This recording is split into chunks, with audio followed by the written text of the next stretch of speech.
But I have a message, a short message for the fathers and for everyone who will listen to this broadcast. You see, the reason why the youths are so much angry, and I'm not talking about people who are not in the body or in the church, even people who are in the church, there is a gap between the fathers and this generation. I can tell that because I am in the middle age. Okay, I'm in the fourth floor, and I can tell that there is a very big gap between the fathers and this generation. What is happening today in Nigerian government, in Nigerian politics, and in some part of the world is still the same thing that is happening in the church. You see, a father is a father. A father can never become a son, but a son will grow to become a father. And every son must know that a father a son, yes, one day will grow up to become a father, but a father can never become a son. And because of that, the fathers take a place or take a stand that they can never come down to the level of the sons. And that's where many fathers fail. Let me say this to you. I'm not here to correct the fathers, no, but a younger person can correct an older person. And any older person or any father who cannot be corrected, when I say I'm not here to correct the fathers, I'm not assuming a position of someone who knows more than the fathers. But this is a message that can correct any humble person that listens to it, or someone who will become a father tomorrow. And this is most particular for the fathers of faith. I've been around too many fathers of faith. For those people who know me and those who don't know me may just be wondering where is it coming from? What is he talking about? I've been around a lot of them. For now, I don't want to call names. I served many of them, those in the forefront of the gospel in this nation. I've been in touch with those in forefront of the gospel in this nation one-on-one. And those who know me and my ministry, they know what I'm talking about. And I am called of God to do what I'm doing.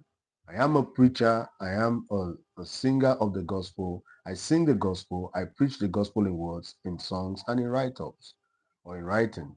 So the truth of the matter is this: no father will be successful if he does not listen to sons. He will not be successful. Now, as a father, you have your own experience. You have your own, grace as a father. You have grown into maturity. You have gone past the level of your sons. But the truth is that your sons are your future. Any father who claims to be the future, you see, the reason we're having this problem today in the church, and today people are using social media to attack the fathers because they cannot reach them. The fathers will not listen to them. There is no suggestion. In those days, they used to have suggestion box in the church.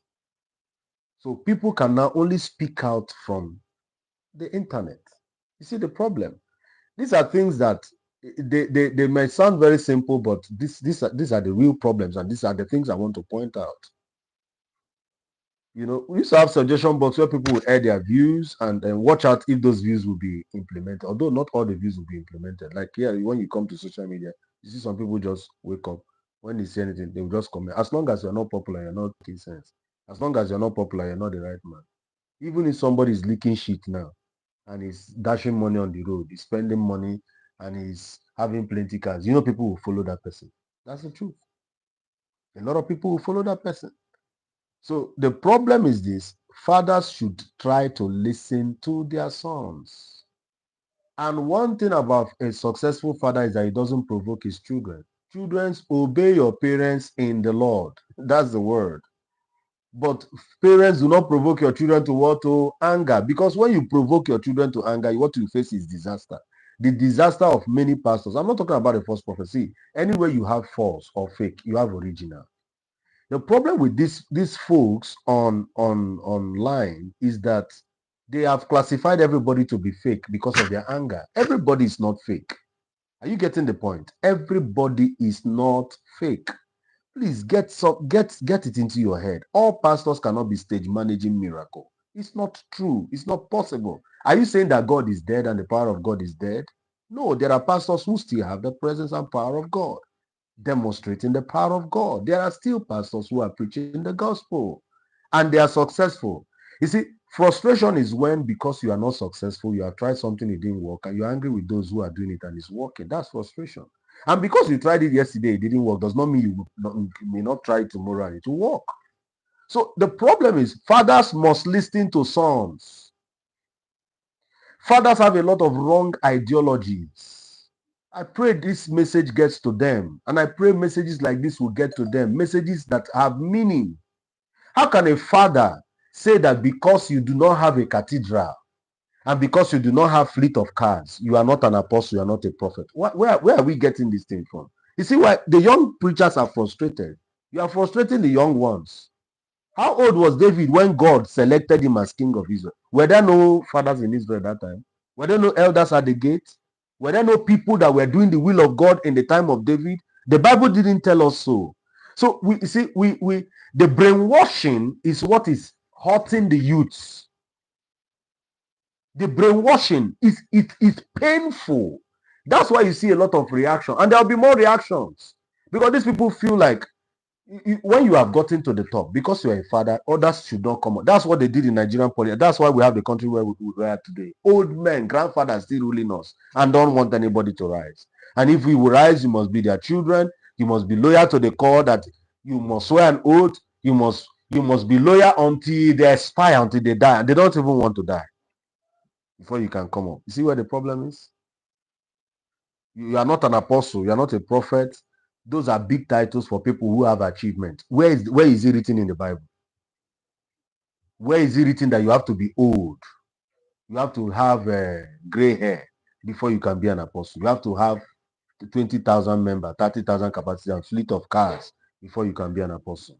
Where is that written in the Bible?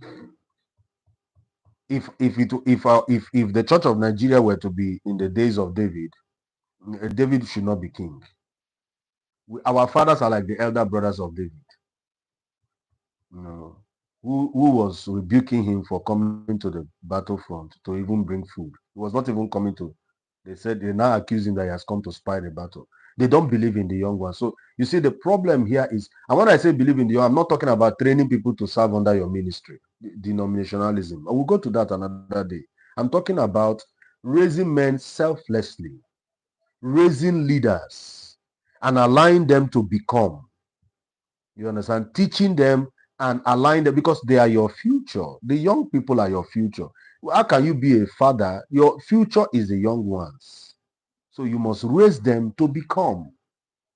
You must raise them to become and allow them. You see, a lot of young people can speak up for our fathers on social media today. But the reason many people are not speaking up is that Thank you.